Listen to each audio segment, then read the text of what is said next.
Sumatera Selatan merupakan provinsi yang terletak di Pulau Sumatera. Provinsi ini beribu kota di Palembang. Sebagaimana provinsi lainnya di Nusantara, Sumatera Selatan juga memiliki beragam cerita rakyat yang masih diceritakan turun-temurun hingga sekarang. Salah satu cerita rakyat yang sangat populer di Sumatera Selatan adalah cerita Si Pahit Lidah. Pada zaman dahulu kala, hiduplah seorang pemuda yang bernama Serunting. Serunting adalah seorang pangeran yang merupakan anak dari raksasa yang bernama Putri Tenggang. Akan tetapi, karena Pangeran Serunting merasa kesepian dan ia tinggal sendirian, ia pun akhirnya memutuskan untuk mencari istri. Aku kan seorang pangeran. Kalau aku belum punya istri ya, apakah aku harus mencari gadis desa untuk aku nikahi? Suatu hari, Serunting bertemu dengan gadis desa yang bernama Putri Mayangsari. Serunting pun jatuh cinta pada pandangan pertama kepada gadis desa tersebut, dan ia pun memutuskan untuk menikahinya. Hai, Hai. kamu gadis desa ya? Iya, saya gadis desa. Apakah kamu ingin menikah denganku? Boleh? Kalau gitu perkenalkan, nama saya Pangeran Serunting. Perkenalkan nama saya Putri Mayangsari. Kalau begitu, kamu mau tidak menikah denganku? Mau, tapi sebelum kita menikah, saya akan memberitahu bahwa saya tinggal di sebuah desa dan saya memiliki seorang adik yang bernama Arya. Akhirnya, setelah beberapa hari kemudian, dan dari pertemuan mereka berdua tersebut, akhirnya Pangeran Serunting dan Putri Mayangsari resmi menikah dan menjalin hubungan suami istri yang harmonis.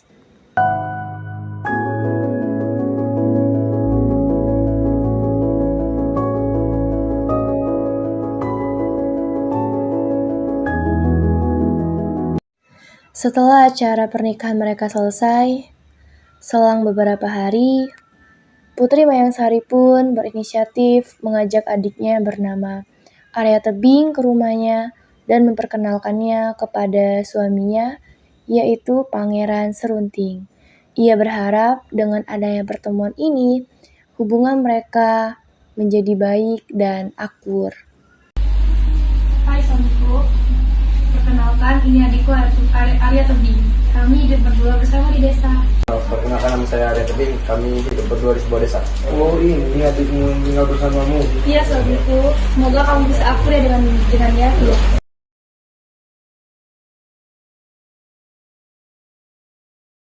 Setelah dari pertemuan mereka tersebut, Arya Tebing pun pulang kembali ke desanya dan ia pun tinggal sendirian di sebuah gubuk tua.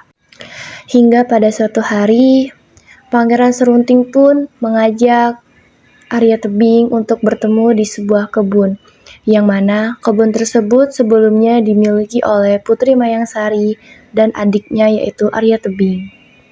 Pangeran Serunting pun membagi dua kebun itu, di mana sebelahnya itu adalah kebun milik Serunting dan sebelahnya adalah kebun milik Arya Tebing. Apa ini, Kak? Ini adalah pembatas antara wilayah aku dan wilayahmu. Baiklah, jadi ini wilayah aku dan ini wilayahmu. Baik, Kak. Setelah dibagi dua kebun tersebut, di mana yang satunya milik Serunting dan yang satunya milik Arya Tebing, tibalah hujan yang begitu deras dan sangat lebat. Hingga keesokan paginya, muncul sebuah bunga emas di perbatasan kebun milik Arya Tebing. Tapi sedangkan di perbatasan kebun milik Serunting itu tidak memunculkan bunga maupun tanaman lain. Wah, bunga emas tumbuh di wilayahku. Apa itu adikku? Ini adalah bunga emas yang tumbuh di wilayahku. Wah, Kok di wilayahmu tumbuh sedangkan di wilayahku tidak tumbuh? Aku tidak tahu, wahai kakakku.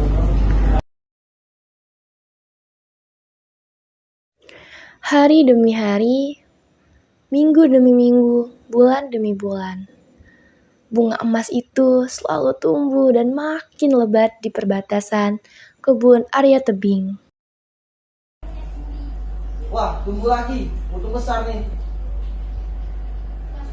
Karena bertumbuhnya bunga emas di tempat Arya Tebing, hingga memunculkanlah sebuah kecurigaan dan rasa iri kepada Pangeran Serunting. Ia bingung dan terheran-heran. Kenapa? Kok bisa di tempat dia tidak muncul sama sekali bunga emas maupun tanaman lain? Aneh. Kok di wilayah tumbuh tiap hari sedangkan di wilayahku tidak tumbuh? Karena kecurigaannya itu, ia pun diam-diam mengikuti Arya Tebing. Dan ya, terjadi sebuah kesalahpahaman. Ia mengira bahwa Arya Tebing telah menukar posisi kebun milik Serunting, hingga akhirnya membuat Serunting tidak senang dan marah. Aku harus mencari tahu penyebabnya.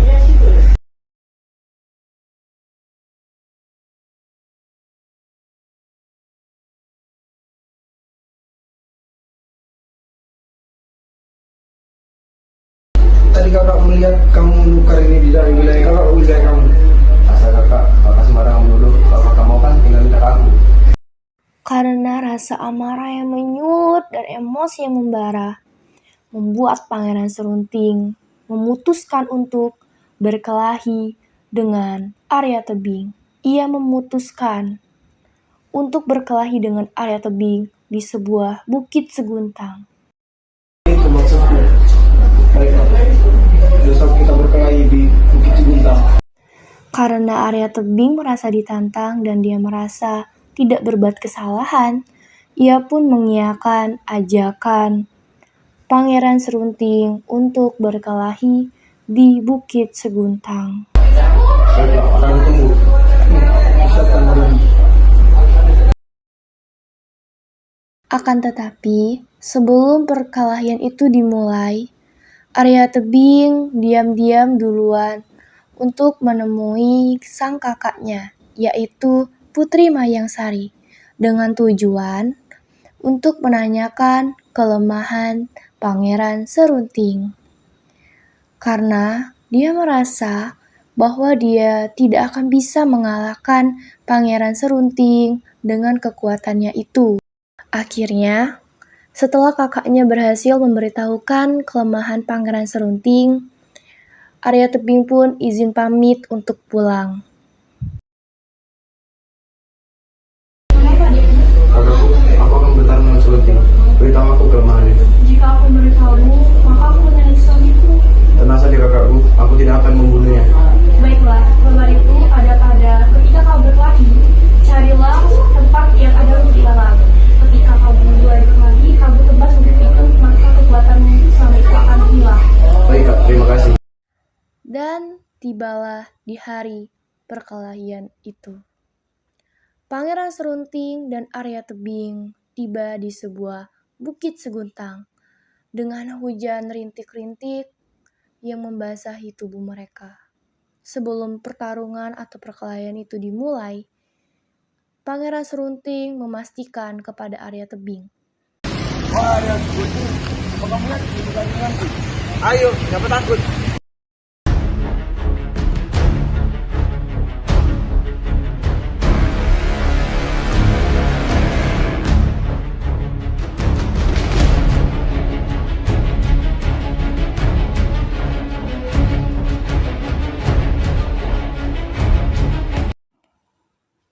Dan ya, setelah perkelahian itu selesai dan Pangeran Serunting terjatuh dan kalah.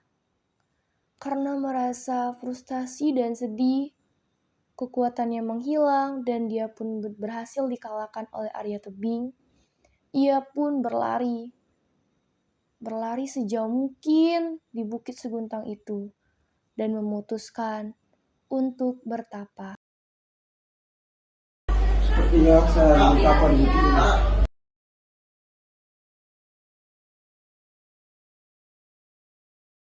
Setelah bertapa dengan lama, hingga akhirnya Pangeran Serunting pun didatangkan oleh Dewa Sakti. Wahai Serunting, aku adalah Dewa Sakti.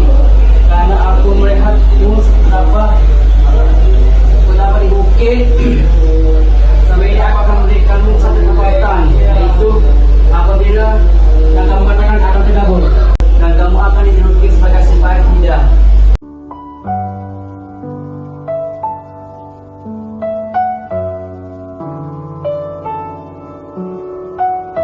Serunting mendapatkan kekuatan sakti, ia pun kembali pulang ke desanya.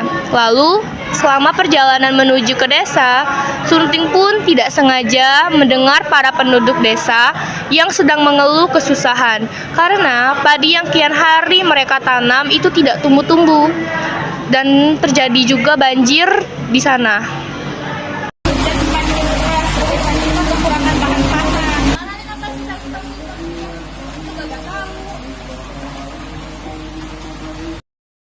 Wah, di sini belum tumbuh ya.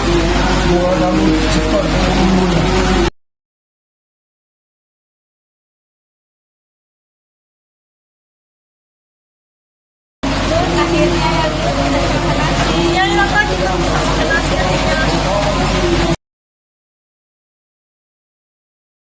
Sesampainya di kampung halamannya, Serunting yang sudah mendapat julukan si Parit Hida pun tidak menaruh dendam ataupun merasa kesal karena kekalahannya terhadap Arya Tebing, melainkan dia pun tersadar dan berpikir,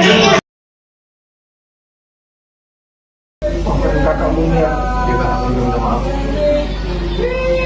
Dan kamu istri, maafkan kita tidak bisa kami tolong. Tidak apa-apa suamiku, aku bersyukur kamu sudah berubah dan bertobat.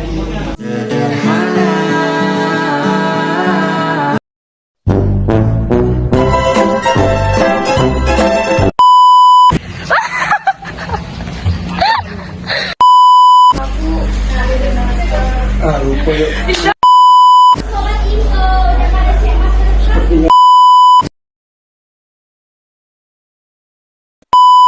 Arya Tebing, apa kamu siap? Tidak. Apakah kamu siap? Siap. Siap. Oh, siap.